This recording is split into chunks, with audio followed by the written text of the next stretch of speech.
வணக்கம் தமிழ் உறவுகளே, நான் உங்கள் ஈகிள் விஷன் தமிழ் நியூஸ். குழந்தைகளின் ஆரோக்கியத்தை கெடுக்கும் பெற்றோர்கள் என்கிற தலைப்பிலே இன்றைய செய்தியை நாம் பார்க்க போகிறோம்.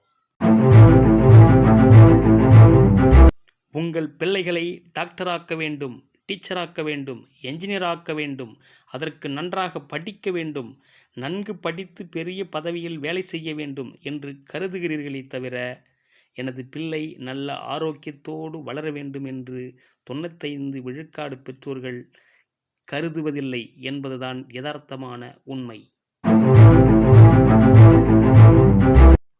ஆம் தமிழ் உறவுகளே, பெற்றோர்கள் தங்களுடைய பிள்ளைகளின் ஆரோக்கியத்தில் கவனம் செலுத்தவில்லை, அக்கறை செலுத்தவில்லை.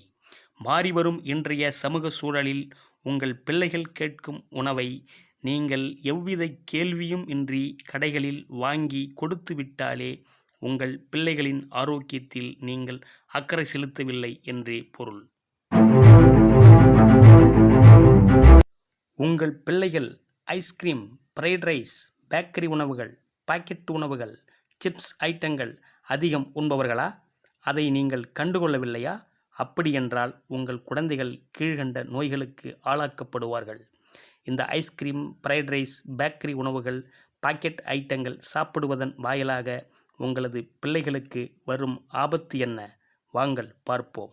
நான் உங்கள் ஈகிள் விஷன் தமிழ் நியூஸ்.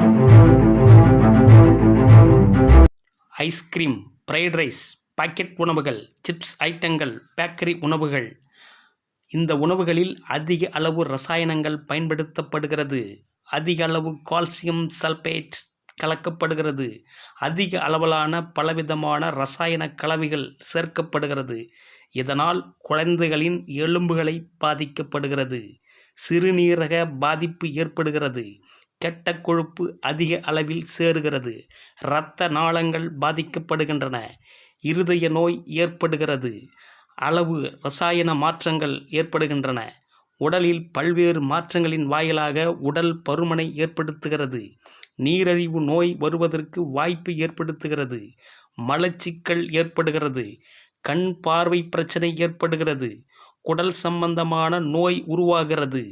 உடல் மந்த நிலைக்கு ஆளாக்கப்படுகிறது. இரத்த அழுத்தம் ஏற்படுகிறது.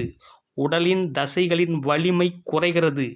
இதெல்லாம் நான் சொல்லவில்லை, மருத்துவர் சொல்கிறார்கள். இவ்வாறான நோய்களுக்கு உங்கள் பிள்ளைகள் சிறு வயது முதற்கொண்டே ஆட்படுத்தப்படுகிறார்கள். இவை அனைத்தும் பெற்றோர்களாலேயே தம் பிள்ளைகளுக்கு செய்யப்படும் தீங்கு. உங்களது பிள்ளைகளுக்கு வீடு, காரு, நிலம், தங்கம் என்று சொத்தை மட்டும் சேர்த்து வைக்காதீர்கள். உங்களது பிள்ளைகளுக்கு நல்ல ஆரோக்கியத்தையும் சேர்த்து வையுங்கள். உங்கள் பிள்ளைகள் அடம்பிடிக்கிறார்கள் என்று கேட்பதையெல்லாம் வாங்கி கொடுக்காதீர்கள். கடைசியில் கேட்பாரற்று மருத்துவமனையில் அலைய வேண்டி வரும். உங்களது பிள்ளைகள் ஆரோக்கியமாக, நலமாக, நீண்ட ஆயுள் வாழ்ந்து சிறப்பிக்க வேண்டுமா? உங்கள் வீட்டில் உங்களது குழந்தைகளுக்கு பிடித்த மாதிரி காய்கறிகள், பழ வகைகள் மூலம் நல்ல சத்தான, அசத்தலான பல உணவுகளை செய்து தர முடியும். உங்களது பிள்ளைகளின் ஆரோக்கியத்தை பாதுகாக்க முடியும். ஆரோக்கியத்தை வளர்த்தெடுக்க முடியும். பிள்ளைகளின் எதிர்காலம் பிள்ளைகளின் கையில்தான் உள்ளது என்பது அது 18 வயதிற்கு மேல்தான். ஆனால் 18 வயதிற்கு உட்பட்ட குழந்தைகளின் எதிர்காலம் 100% பெற்றோர்களின் கையில்தான் உள்ளது. ஆரோக்கியமான பிள்ளைகளின் வளர்ச்சியே ஆரோக்கியமான சமூகத்தை உருவாக்க முடியும். நன்றி, வணக்கம். நான் உங்கள் ஈகிள் விஷன் தமிழ் நியூஸ். மீண்டும் அடுத்த செய்தியில் சந்திப்போம்.